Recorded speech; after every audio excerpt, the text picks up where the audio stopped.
How many years you been training? I started when I was 19. It's the first time I got on the mats was at 19. 19. Yeah, TriStar Gym. I remember this day I was supposed to have a soccer practice, and my body was just not feeling it. And I used to bike everywhere around in Montreal, and I was like, this gym is actually not that far. It's TriStar Gym. Yeah. It's where GSP used to train, and I knew right away I was gonna train there. I didn't do any trials. Let me go try it out. Let me see any other gym. I knew this was the gym where I was gonna train, and then boom, 19. What? But I mean, 19, walking into a place and saying, "This is where I'm going to train." What was the catalyst? What was the thing that made you go, "I want to do this," instead of sticking with soccer or playing hockey or whatever? Yeah. Hockey, played it a couple of times. Ice hockey, going up in Montreal, outside in parks and shit. That was fun, but I knew, man, when I moved to Canada, I was 13. Kids were playing this thing since they were, very high level, very advanced, very professional. You know what I mean? It's the main sport there. You know what I mean? And anytime I'd have an injury where I couldn't run or kick or play soccer, I would go to martial arts gym. I'd go box, I'd do Muay Thai. I would try, but it was very once every year, 6 months or something like that. Right. But then I was really feeling worn out from soccer. I was doing 2-3 leagues at the same time. It could be indoor, it could be outdoor, it could be 7 against 7, it could be 11 against 11. I was doing almost one of each, all at the same time. So I was a little worn out. It was summertime too, and we had it was the tryouts for the team, and then I didn't make the cut. And then I was like, you know what? And the guy told me, come back in winter. We're gonna get you through the camp and then get you back on the team. So I took a break. I never really went back. Took a break. I started, and then I got into boxing, got into striking, and decided to stick with striking at first. What made you do the switch from striking to focusing on grappling? I stopped striking because I was working in the nightlife, and then at the time I was trying to make money. I didn't know what I was gonna do, so I was just trying different things. Yeah. And then I realized that environment wasn't for me, especially. So I was playing soccer, I had aspirations, to try to make it to a professional club, be signed by a club or something like that. And I was like, that environment doesn't really fit me so well. So once I started training again, Jiu-Jitsu, then I was like, okay, man. It took one person to tell me, hey, man, this could be something you could do. I was like, I'm gonna try, Who's the one guy that said it? His name is JF Sen. I don't even think he trains anymore, man. I think he runs marathons. Isn't that weird? He runs marathons now. He's a businessman. He runs multiple businesses and things like that. That's pretty cool. Yeah. Still a white belt. He was purple. And honestly, a lot of the advice he gave me was good advice. Yeah? Solid advice. I'm like, how did this guy know? I don't know. That's awesome for you to remember. I always think it's cool when there's people, even if they don't train anymore, if they make some kind of impact or something resonates with you, that's pretty awesome. Yeah, he's super cool guy. I remember first time I went to New York, it was with him. And he was a big Marcel Garcia fan. Big Marcel Garcia. So the first time I went to New York was actually I trained at Marcel Garcia's. And I remember he was like, you know what? You could be a good drilling partner. You're not that retarded. You know how to hold your body good. Because some people that never done sports, man, they get into the gym. The most awkward thing. They can't even stay on their knees, man. Sit up. They can't even sit up. Seated guard, man. They're flopping sideways. You say, hey, put your right hand on their wrist, and they find the weirdest way to grab. Yeah. Creative. Yeah, creative way. Sometimes it could be the other way around. Sometimes they could do something and you'd be like, damn, that was a good way. It's happened, I think, 2 or 3 times in the 2 years that I've been coaching, almost 2 years, where I've seen something, I'm like, that could be a good idea. Yeah. Or something that I forgot, or a move that I forgot, a way to hit a move that I forgot, or variation of different grip. I'm like, it could be. Man, coaching will do that. I feel like since I've been coaching, that people have asked questions about, hey, what do you do when you're right here? And you think about dang, I used to do, and then you go back and you start looking at all this stuff and you realize, man, I've forgotten more stuff than I know right now. Yeah. It's crazy. One thing that's funny too is now that I'm teaching, I'm training with some of my students, some of them give me good training. It's fun, some of them are starting to travel to compete now. So it's cool, man. It's it almost gives me when I compare how hype I am, let's say after one of the subs from yesterday. Right. Or one of my students getting a sub in outside hook. I was almost more hype about my student sub, Sebastian Battle, by the way. That's awesome. Yeah, That's yeah, awesome. yeah. On Enigma, he competed on Enigma, and then he got an outside yoke. It was good, man. Sick. Roll through. I mean, obviously, it could have been better. It's gonna get improved. Mechanics looked a little shite. That's awesome. But still good, man. You know, it's nice to see. What's funny now is that I help them, and I teach at night. So the Yeah. next morning I'll go to practice, and then I'll hit the moves that I taught them. Yeah. And then in the afternoon I'm fixing some of the things that go. So that's almost like my game is being set by my students right now. No, 100%. It's super fun, man. It's cool because you can get to see, even with the new people, you get to see this is what works on everybody, and this is what works on people that like they're in on the secret. We're doing jiu-jitsu. Sometimes jiu-jitsu stuff doesn't work on people that aren't trying jiu-jitsu. No, exactly. It's because they're just not playing the game. So it's cool to see what works as a coach. So you can go, hey, you know, you wouldn't do this against somebody that didn't know anything, but if you're out in the parking lot, just do this. It's done, easy. It's like there's a lot of input. You know, there's like John's input, which is a lot and a lot of good things and keeps me sharp. And then there's the input from what I get in competition, you know, different reactions, different games. There's the input of what other people are doing in competition. And then there's the input also from my students. So it's all things that get me into different like phases. You know, you go through phases with certain moves, certain ways to hit it, certain things you want to work on. It's good, man. It just it's like a complete game. It's from everywhere. I'm having to really develop. It's really cool, man. You know, and what's funny, that kind of reinforces a philosophy of John saying, you know, you don't need a room of 30 black belts to get good. You need a room of 30 blue belts that understand how to move, how to train. They know their actions, but they're also willing to try stuff. Yeah. And you can control the pace, experiment. It's invaluable. Yeah, I mean it's good to have, you know, a lot of high level guys. It's like if you're trying to, but most of the time you don't want to be getting, you know, intense sparring all the time. Yeah, That's hard to it. recover. I mean, if you're more experienced, I would recommend like guys, you know, go get not easy rounds, but rounds where you can practice things and you can experiment with moves.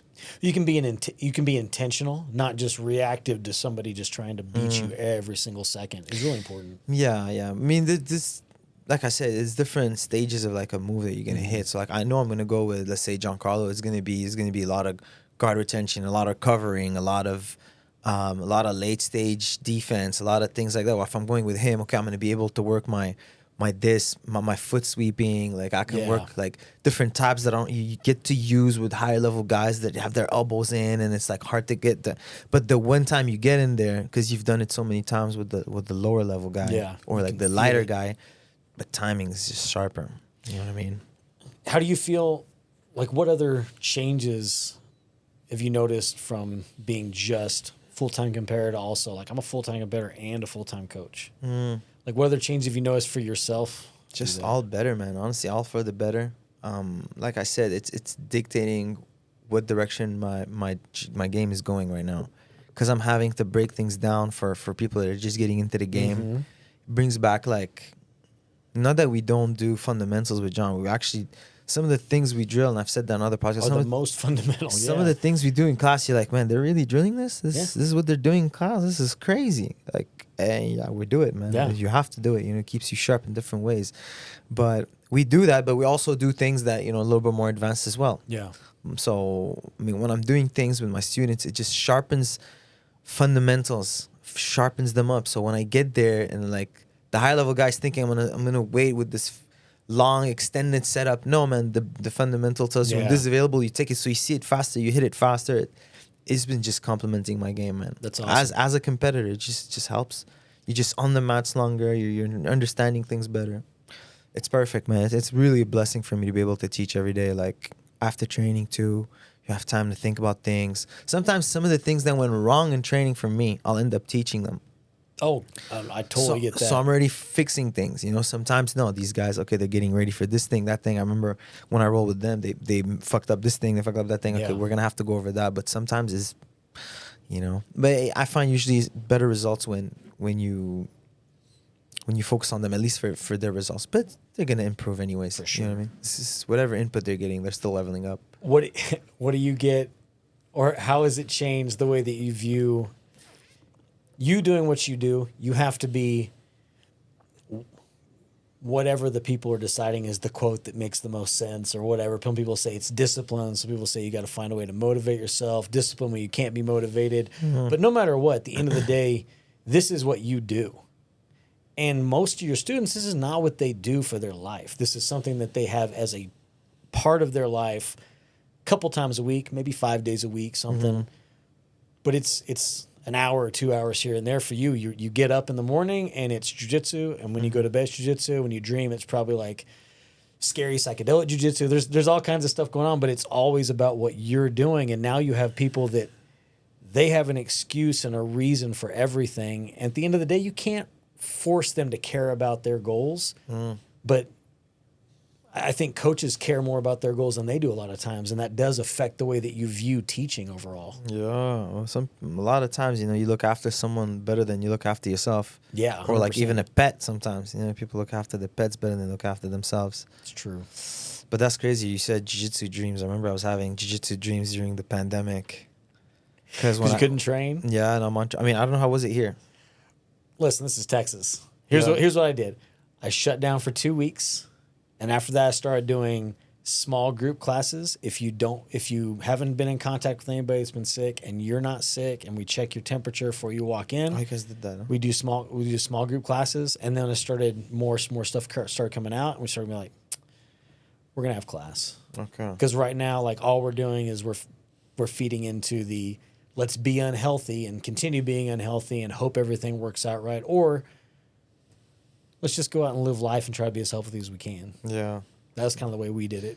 On Montreal, it was a good 2 months of home and kettlebell workouts and running outside, and it was crazy. But I was starting to have jiu-jitsu dreams. I was like, not that I don't have them when I'm training, but like it's a different kind of jiu-jitsu dream, I feel. The worst jiu-jitsu dreams are when you're sleeping, you jump because you just got tapped. That's the worst. Has me once a week. Really? Once a week. Like I was like, dang, what the. Yeah. Is it the same person? Same person, same person, same submission. Damn. Yeah, I'm not letting y'all know who it is though. Oh my god. He's in my head. He owns real estate in there. Real estate, he owns the whole land, man. Yeah, for sure. He owns your sleep. That's crazy. Yeah. No, it's a buddy of mine. It was honestly a guy that I trained with when I lived in Houston, was fighting all the time. He did it is the first time I'd ever been submitted by like a skinny, smaller guy that was like doing MMA stuff. Okay. And he armbarred me, and I felt humiliated that day, and then everybody in the room made fun of me. Why? Because guys talk shit. Yeah. That's how we get along. And and no one ever let me live it down. I remember seeing him. He doesn't train anymore. He stopped doing jiu-jitsu like 3 months after he did that to me. Oh. And so then but he's like, hey, I got to win over you. I'm like, fuck. So imagine he comes back now, he's still armbars you. You're never gonna sleep again, man. I'm starting to sweat thinking about it. Damn. It's the worst. You have water? You good? You good? You take some water, man. So how was it by design that you go from having a cerebral, well-rounded, very, very, very high-level coach to a cerebral, well-rounded, very, very high-level coach? That was a blessing, man. I got super lucky with that. No designs at all. No, man. I got lucky. That's all I can say, man. I mean, for us, a beast. Yeah. Freaking amazing instructor, man. Picked up so much from TriStar. I mean, up until like brown belt, I was going there like every day, twice, 2-3 times a day, every day training, learning from Faraz. That's awesome. And he got really into like, you go to TriStar, grappling is very good there, man. Yeah, everybody that's come out there has a great grappling. Very good grappling. I remember from the start, I knew what a single leg was, what a double leg was, how to sprawl. Those things like important, you know what I mean? I remember when I was boxing, I remember George was getting ready to fight.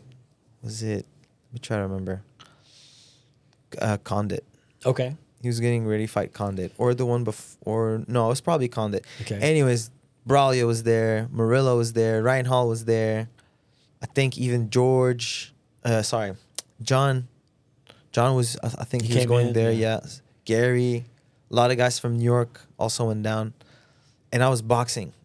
And I go in, I'm putting my hand wraps, and I'm looking at, this guy's bag was sick. It's like, it's made out of gi material, and I'd never seen that. I remember, it was just sick. This looks super cool. This guy was taping his fingers and everything. It ended up being Murillo Santana. Wow. He was right there. I'm like, "Man, I didn't know these guys were like that. It was that high level." So yeah, man. I mean, I guess when you start at TriStar, you're gonna have very good jiu-jitsu. Absolutely. Yeah. And then going to Henzo's, I mean, obviously it's a different beast because it's mostly purely grappling, although they do have MMA. But yeah, it was insane, man. Going there at first, getting my game exposed, you know, because they're like at the time, like it was so ahead of everybody. Yeah, Still, for sure. in my opinion, still, you know, in terms of ideas and in ways to take the trajectory of a match. Right. But I feel like it was so ahead of time. Nobody was doing the things they were doing, and I felt like this different level.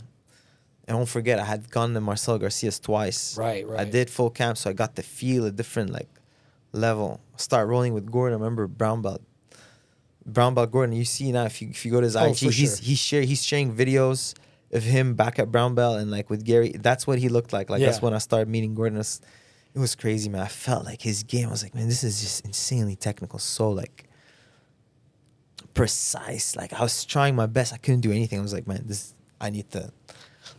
guy's legit. What do you think? What do you think that is happening either with jiu-jitsu from the coaching standpoint and the learning standpoint? What do you think is either happening or needs to happen so that everyone can have access to like that level of training? Because it seems like there's a lot of people that are still holdouts for all right, we're going to bow in, we're going to do jumping jacks and squats and front rolls and shrimping and back rolls and cartwheels for 20 minutes. Then we're going to do 20 minutes jiu-jitsu, and then we're going to do 20 minutes of rolling, and you guys get out of here, and I hope you got better. Buy a private lesson. You know what I mean? Like, Yeah. what do you think that's going away, or do you think that's just going to be, there's just going to be those styles, and just like in any other combat sport? I think there's more and more information out there right now. You know, you go on YouTube, you're gonna get the curious guy. Yeah. In every academy who's gonna, you know, bring that fresh approach to his teammates. It's starting to spread more and more. You know, I feel like the format, the training format, I mean, you've seen it at Henzo's, you've gone there, you see like how it gets people better. So that formula is kind of like becoming more and more popular everywhere, you know, like drilling, positional, and then rolling. More and more people are jumping on board, you know, people like, you have to drill, you know what I mean? You have to do positional training. And then obviously rolling. We don't roll that much, man. Right. Honestly, we don't. It's positional training. It's mostly positional training what we're doing, you know? But for me, it feels like over time, it just helps me like set goals from these positions and tie it to pretty much every part of my game. You know? So for me, it feels even more intense than a roll. Because sometimes in a roll, there's like this time where it's like dead, nothing much is happening. Right. Or, we can hang here for a second. although even the rolls in the training room with us, it's not like that. Even the rolls, everybody's moving, everybody's attacking, everybody's constantly like on the move, you know what I mean? But that's because of all the positional we do. Because everything is super sharp in my head. Like we're doing, let's say turtle round. I know exactly 1, 2, 3, 4, 5. Like those are the things I want to do. He gives me that reaction. That's what's going to end up happening. And then this is going to tie into a supine guard, a seated guard, a wrestle up, a leg entry. So it ties into your leg locks. It ties into your guard passing. So those positions, you tie them into your game. So you get a lot of work into these specific, very common positions that happen. I didn't even realize, like, you know, you were talking about the techniques being taught. You're like, man, sometimes we'll learn stuff that is the most fundamental. Mm-hmm. You know, I'll go there for 3 or 4 days and hit 8 training sessions. And in those 8 training sessions, we might have done mount escapes 2 or 3 times. Mm-hmm. Yeah. Like 2 or 3 classes out of 8 mount escapes. And it's up and over. You know, long frame, short frame, hipping out, you know, getting into ashi, like simple things that everybody needs to know. But I feel like the jiu-jitsu nerd in us, all of us wants to do, like, let me find a lot of different ways to do lasso and invert and everything. They're letting go of the stuff that's the most important. Yeah. I mean, it's crazy because the things that we end up drilling, I usually hit them in training. Yeah. Oh, we did front triangles from freaking close guard. Oh, that's what I'm hitting in training after. Absolutely. So it's going to help. And then it's crazy. John was explaining, not like very recently, he was like, there's these ideas that go around sometimes, and they come and they go, that drilling is important, drilling is not important, this is a different way to do it. It comes and it goes. I feel now it's coming back because some people that do it have success and everything. But he was explaining why drilling is important, and he explained that he was saying that, like, you know, muscle contraction, you get in a position so so often that when you're, let's say you're holding an elbow two on one, the way you're gripping it, which muscles you're engaging, your body's like just more used to firing all these muscles and it feels tighter. So me, I can be doing it to a guy 2 weight classes above and it feels like I'm in his weight division on juice. Right. I don't need to be. You know what I mean? Because the grip is so precise, the timing, everything is super tight. You know what I mean? Comes from drilling, comes from time on the mats. People want to be lazy and skip that shit. You know what I mean? Oh, man, we already started rolling? Cool, I'll jump in. Oh, yeah. Yeah, that's good. I hate when that, I mean, when I end up, like, I remember when we were in New York, it would happen sometimes, like we were saying, like driving into the city, sometimes it'd be insane traffic. Like even before we go through the last toll to get through the traffic, to get under the tunnel. Yeah. Like even it was backed up even before that traffic. So like we would get in and then be like maybe like the last 2 rounds. I hated it, man. It was the worst. You have time to, your mind's like, I don't know. I feel like I need time to drill before I roll, for me at least. I prefer that. I think that's the best. That is the best warm up, really. And then you're also like, each time you're drilling, you know, you look at it as like, man, I'm just one step closer to like perfecting this thing. Like I'm one step closer to my goal, one step closer to winning this thing. You know what I mean? Because you're fixing it each time. You're making a little bit better each time. You're kind of like visualizing the moment where you're gonna hit it in a competition, be off of this reaction. Right. So each time you get it, that's how you can look at it. You know what I mean? Because it is making you better. But how do you sell that to the guy that came in, that's the hobbyist, that's trying to get better? He's like, he's not bad, but he's not very good. He's not training a lot. How do you are you a I'm not good at I'm a selling. blunt guy. So you're just this is what I think. I'm not too good at selling, man. I just try to make sure they're having a good time, man. With that thing, the way I do it now, that's something I realize is my expectations with them. Not that I bring them down, but I adjust them.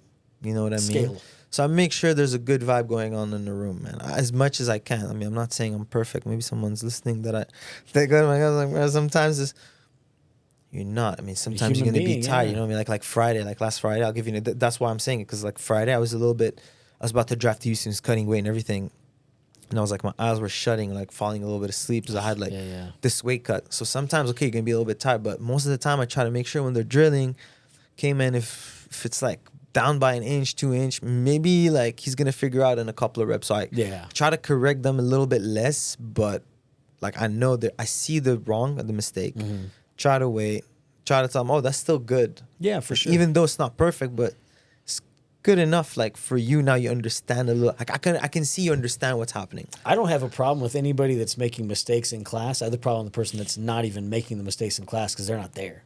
Oh yeah, yeah. And then they want to get better. What, they don't drill, or like they don't show up? Better? Yeah. Oh. You know those students. Yeah. I want to get better. I want to get my next rank. I want to get whatever it is I want to get. Dude, I haven't ranked anybody yet at Black Widow. That's good. Nobody. I mean, I'm not too sure how to go about it, man. I've never had to do it. You know what I mean?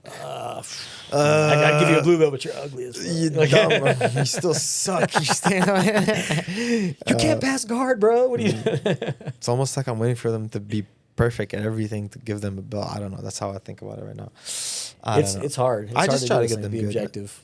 Yeah. Trying to get them better right now. That's what I'm trying to do, man. The best I can. Try not to think about that. Long term, you want to stick with coaching? I mean, like I said, man, like yesterday, like I had 2 events. I had one where I was competing and something went good, and then one where my student was competing went good. And honestly, it hit my brain the same way. Like, that's cool. That means like one day, like it's good. When I'm like competing less or whatever, can still have these beasts. You know what I mean? Like doing good, competing. It'll be fun, man. You know, definitely see myself doing it. That's cool. You know what I mean? Why not? Well, I mean, it's always good when you have somebody that has a genuine love for what they're doing to continue doing it, 100%. Pass that on. Than the people that are just like, oh, it's just a paycheck. That's the worst. When you have a coach that just want to make the money, like, hey, I'm just getting paid for this. I'm going to travel and do my seminars, and I get paid for this, and I have to be here. That's not fun. The paycheck thing, I mean, what? You got to be honest, it's not that much anyway. The paycheck thing with the athletes is not the. I don't know if that's going to be the route, man. You know what I mean? Like athletes, I don't know if like they're the ones that bring in the money. No, they don't. No, for not at gyms. all. No, the people that bring in the money and pay their tuition are just regular people. People that want to compete most of the time. I don't know how many guys. I had a guy that I said, hey, you can't train here, because you trained here for 2 months. You never paid anything. You didn't even make an attempt to pay anything. Hey, did he like clean the mats And or he was something? like, no. He didn't want to clean the like, mats? well, and then he was spazzy, and like hey, we're doing this, we're drilling this technique or this scenario with these options. Cool, he'd be doing something different. It's like, you know what, you can definitely go somewhere else and not pay, and then not be a good training partner. Damn, that's a Like lot. that's but the guys like my 40-year-old dads and my my 20-somethings females are in there for self-defense. Like those people are the ones that like they keep the lights on, and they're the ones that I get the most, I guess, reward from teaching, because they're there all the time because they love doing it, not because they're trying to chase something that they're not even putting the right effort for in anyway. I've had a lot of dudes, hey, you've coached a lot of people in the UFC, help me and I'll bring you with me. Cool. They don't want to pay you to work, and they don't want to show up on time, and they don't want to, and they don't want to, and they don't want to. I want the people that want to be there. That's it. You've been to a UFC event before? I've cornered in 8 UFC events. Damn. And I've only been to watch the UFC once, outside of cornering. Cornered Strike Force 4 times. Went to one to watch it. You went to one? One in Strike Denver? Force to watch. Oh, Strike Force, not one FC. Yeah. Legacy, I've cornered 8 fights in one night for LFA when they were on HDNet and stuff. So I've done a lot of that stuff, but like some of the most fun fights cornering have been in like exhibition barns and stuff in little towns for amateur fights. What was the crazy shit? What was the sickest UFC fight you cornered? No, I cornered. I would say like the one that's like the craziest memory, the sickest card, like the craziest fight. Honestly, the Strike Force Shamrock Baroni card was the sickest fight card with the more than UFC. Yes. But when it was the early stages of UFC. So this was when I was coaching the UFC. It was up through 2000 and about 16, 17. So Strike Force, because it was Ken Shamrock and Phil Baroni fighting each other. Nick Diaz was on that card. Paul Daly was on that card. Damn. Kung Lee was on the card. Mike Pyle. Paul Buentello, one of my best friends, was fighting on the card against the K1 world champion. Damn. There was like a lot of good fights, a lot of really good dudes on that. So that was fun. They used to do the big TV with the the stage walkout, all the sick. all the pyro. I wasn't paying attention to MMA back then. Me, it was just fine. I knew all the streams to find all the games. Yeah, the soccer games. I had the apps to update me with the scores and everything. Great. Yeah, it's crazy, man. But that's cool, man. You got to have these experiences and everything, man. It's fun. The best one ever overall just experience was going in cornering in Japan at Ryzen. Damn. In the Saitama Super Arena. What year was that? 2019? Oh, 17, damn. That's 2017? Okay, 2017. It's not too long ago. For King Mo. It was awesome. We fought Mirko Krokop. Damn. We had Rio Chonan was one of the cornermen that walked out with us, and I'd tell people they didn't know who he was. I was like, see that guy? Flying leg scissor heel hook Anderson Silva. They're like, what? That guy? Yeah, that little dude right there. That's Rio Chonan, that highlight from Pride Bushido. That leg scissor takedown inside heel hook. Rio Anderson Chonan. Silva. Yeah. Is that one of his like? That's an old Pride fight. That's crazy. Yeah, Yeah, that was I back remember in that. the day. Damn. Wait. So, Anderson Silva, how many before Chris Weidman, how many losses did he have up until Before then? Chris Weidman? I think Rio Chonan. That's it. That's it. That's the only guy that's. I think that's the only other loss he has in his entire record but to that point. That's crazy. Before he got in the UFC. Dude, I wish I could see it right now, man. I'll show it to you later. It's you haven't seen that? I've seen it. I haven't seen it in a long slick. time. It's slick. So I don't remember how he set it up. It was like off a strike. Or I think Anderson was jabbing in, trying to fill distance, and Chonan just like jumped in at it. That's crazy. Crazy. Damn. That's the Wild West days. That was the days when everything was crazy. Like everything was the first time you ever saw something, Yeah, everybody knows everything now, man. If you're 30 years old. Not everything. I wouldn't say everything, but the people know a lot more now. The level is definitely a lot higher. How old are you? 31 soon. So 31, from the time you've been able to remember anything, the UFC has been on TV. So Yeah. think about that. Yeah, So exactly. everybody has grown up with the UFC. That's why I tell like cops when they go, I don't need to train, or I'm not worried about, well, you guys say all the nice people train at your place, so I don't have to worry about it. It's like, yeah. But jerks watch it too. And they've grown up with it. So just like when I was growing up and we watched Jean-Claude Van Damme movies, and so they would try to spinning back kick and jumping, foot kicks and stuff. They try to do all that in the street fights. People are definitely going to try to double leg you, especially in West Texas. We play football. Everybody's doing crappy football tackle to take people down. Oh. So you got to know. You see people that have zero training doing rear naked chokes in street fights. They've grown up around it their entire life. They've seen it, have access to it. So football is big in Texas. Oh my gosh, bro. Really? Oh man. Okay, that's crazy. That's why like they get good double legs. That's got to be it. That's got to be sick it. from the tackles. That's why they do that. They would do better at their tackling if they trained wrestling and jiu-jitsu. How's the football here in Midland? Midland has a very, very long, successful history of good football players and good teams. Got a lot of NFL players, former NFL players, Arena Football League guys, state champions at multiple schools. They have a Midland lot and of. Odessa. You remember? Have you heard the movie Friday Night Lights? I think so. It's a football movie. Right, and that's Odessa Permian and Midland Lee is kind of the big story from that. There's a damn. book in the movie. Oh damn! Yeah. They have a lot of space here to practice their tackles. That's all you have To out here is run and open tackle. field, like dirt and gravel, attack people. That's sick. I now want to watch the movie. What's it called again? Friday Night Lights. I've seen it, but like I think I see it when I'm flying like on Delta. I think they have that movie Yeah, on that. if they don't have that, they have the series that was on, and that's on Netflix, I think, or Hulu. It's like a television series. Friday Night Lights. Friday Night Lights. Okay, sick out. Well, next flight I get on Delta, I'm definitely gonna check it out for sure. They got this kid. Oh my gosh. He's getting offered a scholarship to go play in Baylor University in Waco, and he goes, "How far is the drive from Odessa?" Odessa. Odessa.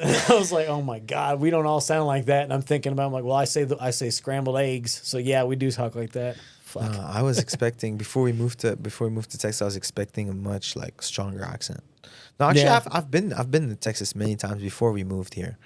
I think I remember for Third Coast I was here. Third Coast Grappling, yeah, Third Coast Grappling. What happened to that guy?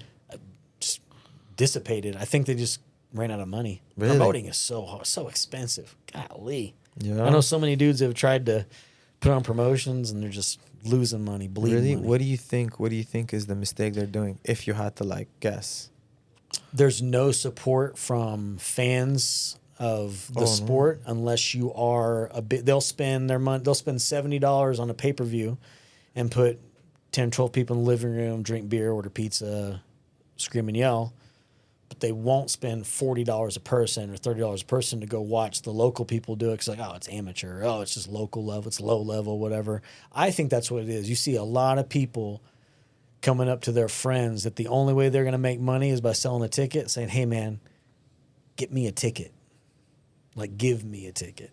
So I think it's a lack of support more than anything. Plus, I do know when you're talking MMA, the Boxing Commission, they make it so hard to put on an event because they charge you for everything, and they make it as expensive as possible with all the bonds and all the insurance and the licensing fees and all the stuff you have to have. Like a requirement to put on an event is to have 2 big screens, projection screens at an event. Because that way you're not selling tickets and people can't see. And you have to buy the barricade, you have to buy the chairs, and you have to pay for the timekeeper and the scorekeeper and the referee and the 3 judges and the state people. You have to pay for their hotels and their food and their gas. And so there's all these little things you don't think of. And these promoters come in like, "I'm going to make money." Like, I don't want to put on an amateur fight. I want to put on a pro card. Say, all pro MMA. All right, cool. Now you're paying, if you have 10 people on each side of the card, you're paying all the winners their show money and win money, and all the losers their show money. So now we're 20 grand in the hole, and you haven't even talked about anything else. That's crazy. So these guys, yeah, it's a hard business. It's like Yeah. running a restaurant. I remember Mo was like, because he's very transparent about like ADCC and like. It's hard to make money doing that. And he lost like I think like 250,000 or something like easy. that on West Coast trials. Yeah. Trials. not a big event. I Yeah, think a the big one where Leandro Lowe fought Gordon Ryan, event. and then Lost $250,000. I think that card it was supposed to be. I think it was Gio and Frazato. Mm-hmm. Who else? I forget. Buchecha and Lovato. Yeah, that sounds right.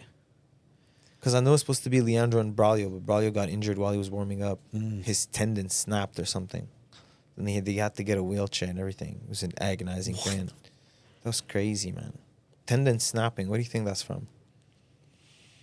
A lot of cortisone shots. Some kind of shot. A whole lot of cortisone shots, right? God damn. Yeah, that was crazy. What are you insinuating?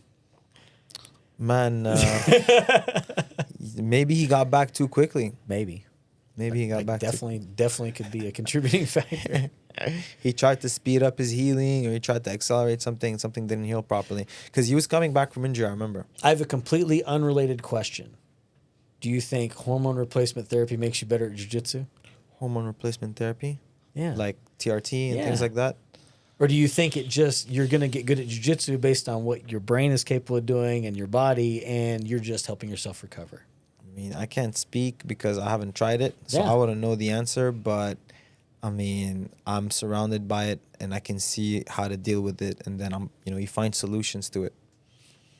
You know what I mean? There's just ways to find solutions to It's certain things. It's not an excuse or a reason either way. No, and then you can hide. I mean, you can psych yourself out in your head. Oh, there's this strength difference. And if you're thinking like that, then it's gonna affect you more. If you're going in there just normal, trusting in your game and your technique, I think you can negate a lot of it. You know what I mean? Good timing, good. You know what I mean? Like, people beat bigger guys. It happens. Why? Because good technique, good timing, sharp, connecting things together well. Well, isn't that what it's all about anyway? Like, being able to, if we're gonna do jiu-jitsu the way that they're selling it to us from day one, it's smaller can beat bigger. Mm-hmm. And also it's very gentle. Yeah, it's the gentle art. No one gets hurt. Yeah, I'm excited, man. My next match is against on UFC Fight Pass. Is against the guy. I think he walks around 210 pounds now. So who are you going to be going with? Felipe Rocha? No, Pedro Rocha. Pedro Rocha. Yeah. That's right. Joao's brother. Joao's brother. Yeah, that's right. He has a good guillotine. He's won No Gi Worlds before. Yep. So obviously you can't go in there underestimating or anything. But yeah, bigger guy. Their points, so obviously size difference, longer match. It's gonna be good, man. I'm excited. When you're preparing for a match, how much of it is, because you hear people do a lot of different things. You hear people that say, I can't worry about what he's gonna do, because at the end of the day I have to just implement my game plan. Mm-hmm. And you also have a lot of people that just worry so much about what their opponent does so they can shut that down and then play with a tired guy who's had his game shut. Where does your mind go when you're preparing? Like, right now, I just competed yesterday, and now this is what I got coming up. Mm-hmm. Like, what's the shift for you mentally as far as preparation goes? Because physically is going to take care of itself. You're going to train, you're going to do conditioning, you're going to supplement things, you're going to eat right. But the mental part I'm is... eat a lot.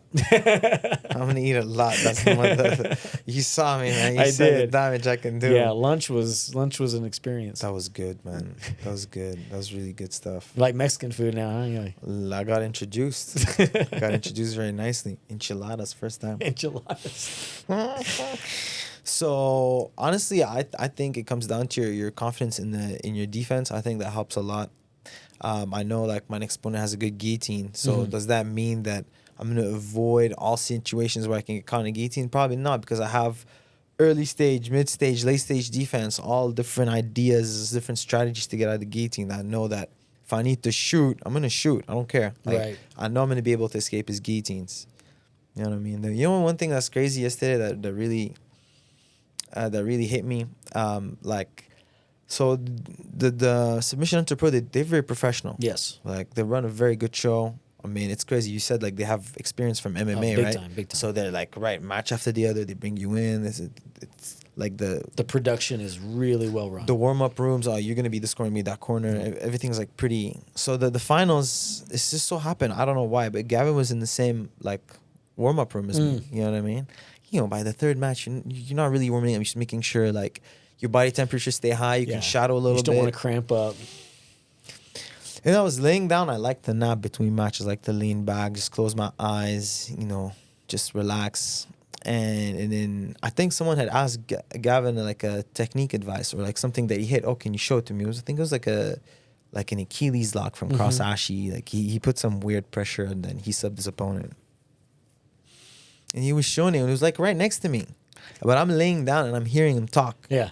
You know what I mean? He was saying like, oh man, this is crazy. Like, it hit me. It was like he was saying, oh man, the way I look, he was being complimented, right? He was being complimented by like his game and everything.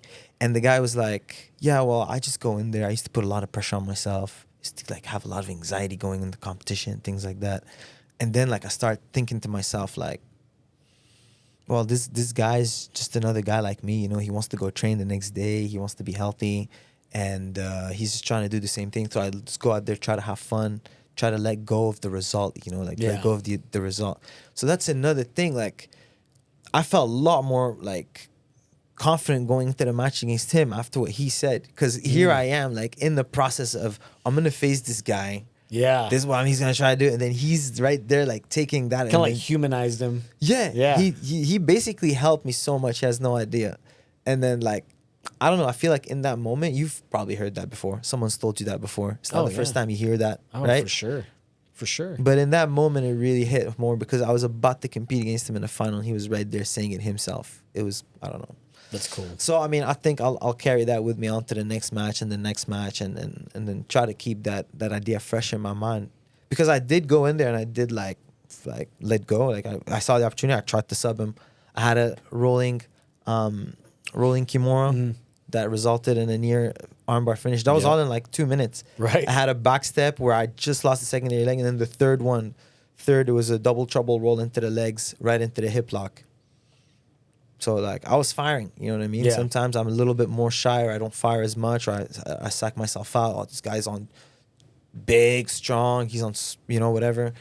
And then I'm like being careful, but that if I go in there with that mindset, I think all the time. In your way if you don't. Yeah. Yeah, you get in your way. I mean, there are different levels of doing that to yourselves. I'm sure a lot of people do it a lot worse than they do it, but I was doing it to some degree. Bro, people do it so bad. Like you'll have students that will not walk into the gym. They'll pull up in the parking lot and sit in their car and then leave because they're so worried about, I'm not going to do good. Really? I'm going to suck. That's crazy. I guarantee you have students that have done that. You just don't even know about it yet. Or future students, because they'll come in next year and be like, I used to come once a week and pull in the parking lot and I was going to come in. But because they're so worried about the result of that training session. Really? And it's not even, yes, man. I forget about that, man. Start talking to some of your students about that stuff. It's really interesting to hear the way that their mind works on it. I forget about that. Because you could think about like, it's what you got from him saying that could resonate well with them when you're talking about, hey, you know, you're worried about not performing well in a room full of people that are all worried about not performing well today. You know, you're like, oh, I'm so tired. Work was bad. My wife was yelling at me. I was late to pick up my kid. I got to drop this off tomorrow morning. I got to take the dog because I forgot to take the dog today. And they're just so stressed out about everything else, getting jiu-jitsu, and they can't remember, like, when you say put your left hand on your face, they're putting their right hand on their knee. Exactly. And then you like, but you got to look at it like, why can that person not focus? Because they got anxiety being there. They're worried about sucking. They're worried that you're not going to be like, you're going to walk by and go, bro, can you pretend you know how to do jiu-jitsu? Like, they're worried about you doing that. That's crazy. And they're worried about being a burden to their partner.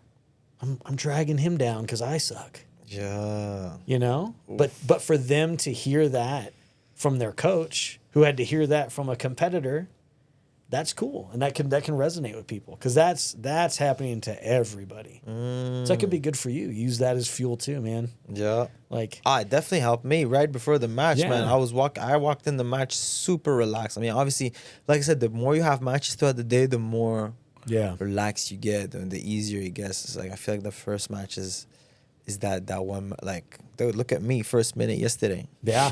There's a lot of stuff going on. Dude, I don't remember the last time in a match where I was in late stage defense like that. That soon in a match. Yeah, I mean, not just that soon in a match, just in a situation like that.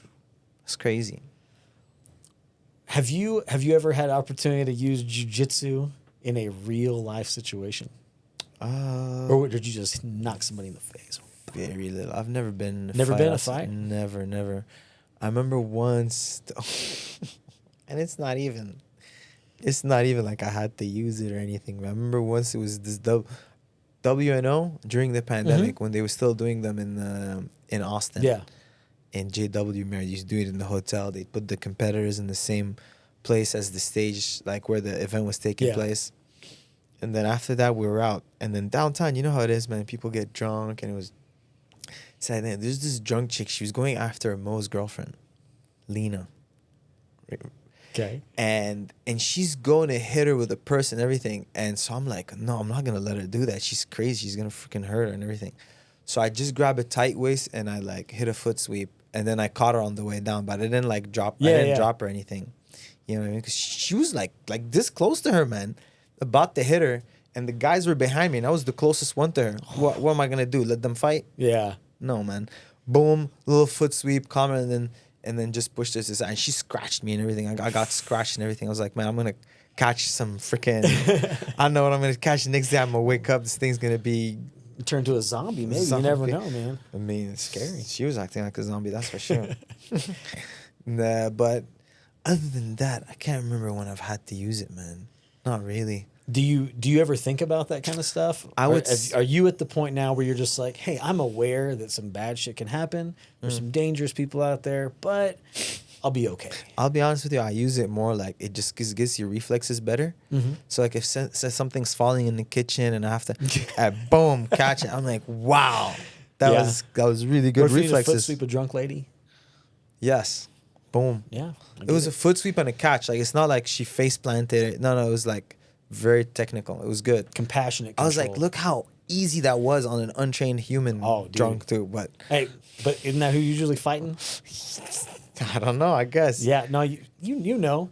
You're on 6th Street. Oh, actually, it's always drunk people. Actually, not 6th Street, You've but in never been on Montreal, 6th Street? never been 6th Street. But in Montreal, I told you I used to work nightlife. Yeah.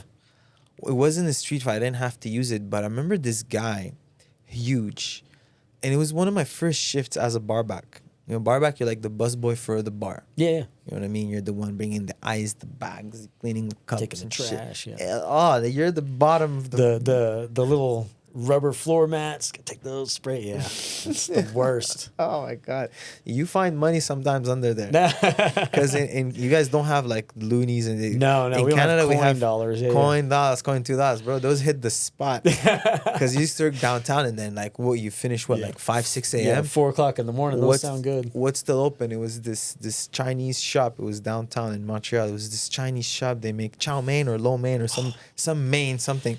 It was like $2-3, but it was this huge thing of noodles with like peanut butter sauce, and this is the only thing they did at that time. So you'd be like, an extra bowl of noodles right there. That's awesome. It was sick, man. But I remember, anyways, yes, I was working as a barback, and then this guy, small, he had a girlfriend. This big dude was bullying the guy in front of the girl so he can hit on the girlfriend. So they got in a fight, and they were beating the shit out of him. It was these two big dudes. I'm like, fuck this thing. So I had taken, remember I told you, like I did a little bit of grappling, but I was doing striking mostly.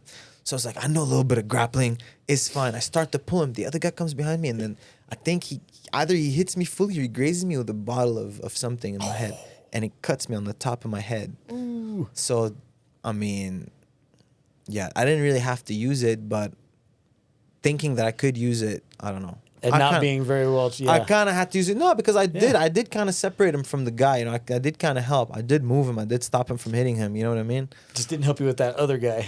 Maybe if the security, because they had securities too. What the hell were the securities doing, man? They're probably talking to some chicks. Yeah, talking to some chicks, or I don't know, playing with their thing they have in their ears. I don't know, man. I don't know, man. But I can't think of any other times I've had to use it, man. Striking, definitely not. Never like striking. That's good. Never. But you got it if you need it. Got it if you need it. I definitely got it if I need it. I mean, I don't know if I'll ever need it, man. Honestly. That's a good problem to have. Yeah. I feel like, I don't know, man.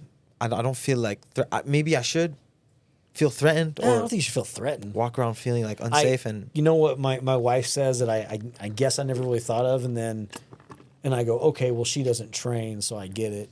And then Maddie at the gym, Jiu-Jitsu black belt, said the same thing. She's like, hey, women, if we see a bunch of dudes walking one sidewalk, we're gonna walk across the street and go the other sidewalk where there's nobody there. If we, we got to pay attention to what's going on. And I asked her, I was like, you still do that? Like, you're undefeated in MMA, jiu-jitsu, you know how to wrestle.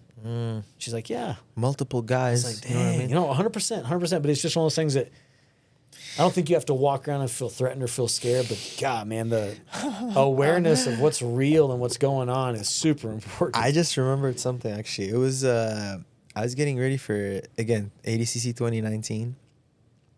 And I was doing my camp in New York. I was staying in a hostel. It was before I remember for that camp, I stayed in East Harlem it was in Harlem. It was in Harlem. Like, the big rats, everything. Yeah.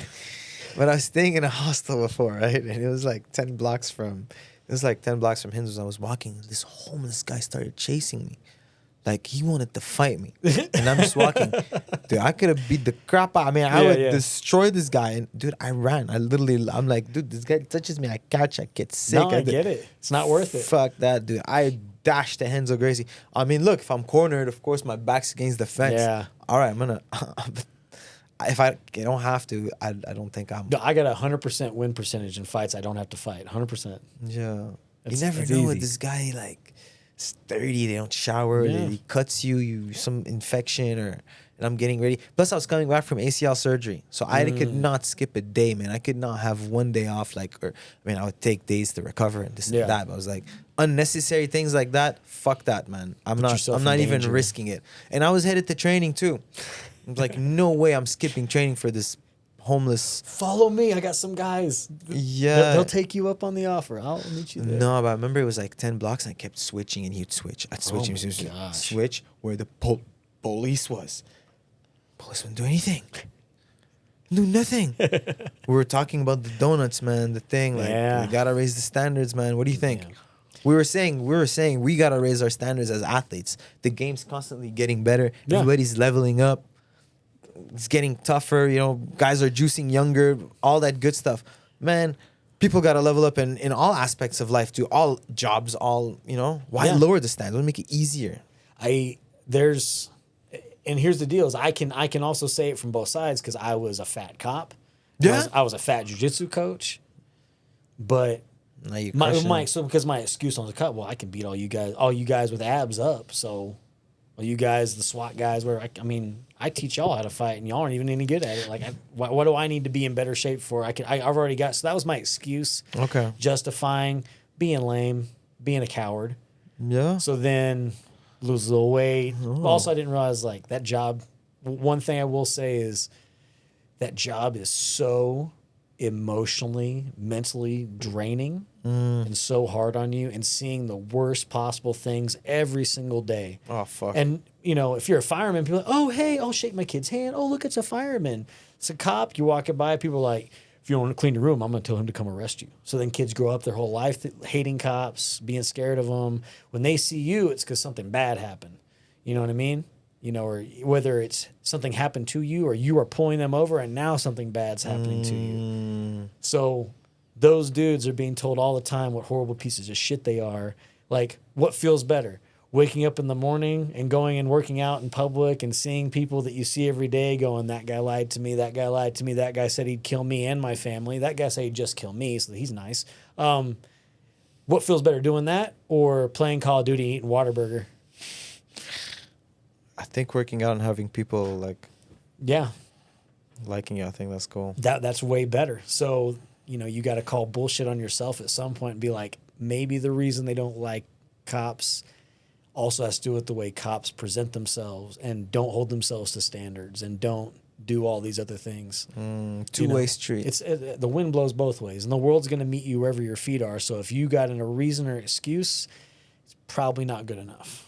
So I had to stop. I had to buy into my own bullshit. And then same thing as being a jiu-jitsu coach. Like, I can't be 230, black belt. Oh, this is really healthy for you. This makes you healthier, longer lifespan. So now I gotta be the 205-pound version. Just buy into your own bullshit. It's important. Dude, the lower you get, the stronger you're gonna get for that weight class. Because you were at that weight carrying so much weight. Carrying a lot of extra. But you become strong for that, like your bone structure, everything. the lower you get, the more you're gonna dominate people in that weight class. Because you're used to carrying it all on your Yeah. body. Yeah. So you're not gonna lose that strength. Dude, I know some of the 'Cause you're dudes with the biggest calves, like 300-pound, like baseball dads. Because you're losing it. You're losing it in the right way. You're fixing your diet. You're working out. You're doing your good health habits. You train. You compete. So you're gonna be freaking strong as you keep going down. No, I'm serious. Dude, that jack 50-year-old man. What's up? Masters. You doing next Masters or what? I'm gonna have surgery in June next year. I'm gonna compete a lot more. Yeah, You said surgery in June will be good. meniscus, huh? They're gonna do a scope, clean everything out, just keep me maintenance for knee replacement when I'm 45. 45, you getting the knee replacement? 45, yeah. That's the magic number, apparently. I've heard there's good results for a knee surgery. Well, they talked about for a knee replacement, if I lay down, the knee replacement, when you have that in, it will only allow you to go up to 120 degrees for the way it opens and closes. Your knee? Yeah, 120 degrees fully flexed. Mine only goes 110 right now, so I'd actually gain mobility by having my knee replaced. Wait, if you lay on your back and you try to straighten your I can't legs, go to 180 without extreme pain. What? Not 180 degrees. I'm like that. Are you serious? Yeah. God. And damn. the shin goes in, and the upper part of my leg will go forward. And this part goes backwards because that's where there's no PCL holding it. Yeah, all kinds of fun stuff. But then also, I tell people, I'm also getting on the mats and training with 20-year-olds. So your whole I jammed my thumb. My thumb is jammed right now. No, that's a cool story. I got tape for you. And I got some Advil. Let's fucking go. My You know? neck too, man. Damn, that's crazy. It's a lot. Yeah. So, but I think there are knee replacements where you can straighten it a lot more. No, I'll be able to straighten it way more than I can now. Without pain. Yeah. But it can go more than 120. I think that's the limit. But I mean, you. Damn. So like knee bars, nobody's knee barring you. They better not. They grab a hold of something real quick. That's crazy. Yeah. I do that now. I can't not What teach about- and be active. Yeah. What about heel to butt? Heel to butt, I think that's going to be an issue also. Heel to butt's going to be an issue. So there's going to be a lot of positions. There's a lot of positions that I don't play right now because I don't have the mobility and I've got pain. So maybe after a surgery, I can have a little more mobility and then less pain. I won't be able to do the whole move, but I'll be able to adapt something. I feel like I've gotten really good at figuring out how to make things scalable for a 42-year-old with a blown up knee and head trauma and nerve damage. I figured out a way to make Half things guard. work. Half guard, bro. Deep half. Half guard. Jeff Glover's deep arm drags. You gotta let people you gotta play guard from like Turtle. Yeah. No, that's what I do. I do lazy stuff like that and and- just stay engaged. Yeah. I try to make sure I wrestle 3 or 4 times a week just to stay on my feet and do stuff because I Damn. don't want to be out with my old lady at a concert and someone try us and I can't put them down and get her out of the way. So You Gotta can walk the walk. You can do throws. Throws, foot Yeah. sweeps. foot sweeps, and body locks. I mean, you ain't don't have to, shooting you don't on have to nobody. shoot on your knees. Nah, there's no You reason. can shoot a high shot, high single, underhook, body lock, lift the guy. You don't even have to bend your leg, my man. Your leg is still straight the whole time. I'm straight up like I'm trying to interlace the fingers, push the hand in behind the head, collar tie, inside tie, steering, doing all the stuff Satoshi teaches with the grip and the collar tie, keeping the hand out of the way, no single legs. Dude, it's terrifying standing up with he him, man. is a tank. Yeah, it's super scary because he'll hit these feints. It's like jolty, You're but like you freeze. but you feel like sometimes out of nowhere the foot sweep will come and next thing you see is you're looking at the ceiling. Yeah. Dude, I remember once I had like a vertebrae out of place. Like I knew because I would look like in a certain angle, like past like right. And Yeah. I'm like, okay, there's something dislocated and like a vertebrae that's dislocated. They pop back into place. It's not like catastrophic or anything, you know what I mean? But it takes someone to pop it correctly. So it was Thursday, and the reason why that happened is because I got worked on, okay. and then I went and I trained very hard. So when you get worked on, all the tissues like moving already, Right. Because they just moved it. So when I went and I was having a hard round and we're playing collar ties and we were fucking wrestling and everything, something went out of place. And like Thursday afternoon, Friday morning, Friday night, up until Saturday, I couldn't move my neck. And I go with Satoshi, last round. And it was like a small class. Okay, you want to go? You want to roll? Yeah. I'm like, yeah, let's go. Let's Fuck. go. And then we were doing something, and he hits like, I forget. I think it was like the Ashi Harai from a wizard, and we land chest to chest, and I feel it pop back into place. Felt so good. And I was like, oh, Satoshi, thank you, man. And then, dude, right after training, I could move my neck. That's awesome. Everything was perfect. It was good. So shout out to Satoshi. But no, you can do all these things, man. You don't have to shoot. People think wrestling should be like exhausting and time. Man, if you control, like I said, the inside, you get your grips. Yeah, it's just as easy. You know what I mean? What's coming up for you? How can people watch you? Where should they be looking for you next? How can they follow you and interact? Right now, mainly, and I'm trying to change that, but mainly right now, Instagram. Mm-hmm. Hit me up on Taza Garami. If there's any requests, you guys can come take classes at Black Widow. Come check us out for sure. What's next? Well, I have UFC Fight Pass Invitational. I have a match in Montreal. I'm looking forward to that one. It's against the judo. He's national champion, black belt. It's gonna be cool. Like just a different style, and it's the reason why I take it is because is home. My parents can come and watch. My friends. I haven't competed back home in so long. How long has it been? Because it was illegal in Quebec. Yeah, I remember. I haven't competed there in a very long time, but now it's coming back. Said Dan's gonna go do Fight to Win there. Nice. So I'm gonna be able to compete in Montreal more and more often. Jiu-Jitsu's doing bits, man. It's growing. It's blowing up everywhere. It's nice to see, man. The game evolving. You know, you can go make a fucking good payday winning a tournament. You know what I mean? It's becoming better and better. You know what I mean? So, and then hopefully, nothing official yet, but I'm hoping ADCC invite. We're hoping. We don't know. You know what I mean? I mean, it makes sense. Perennial top finisher.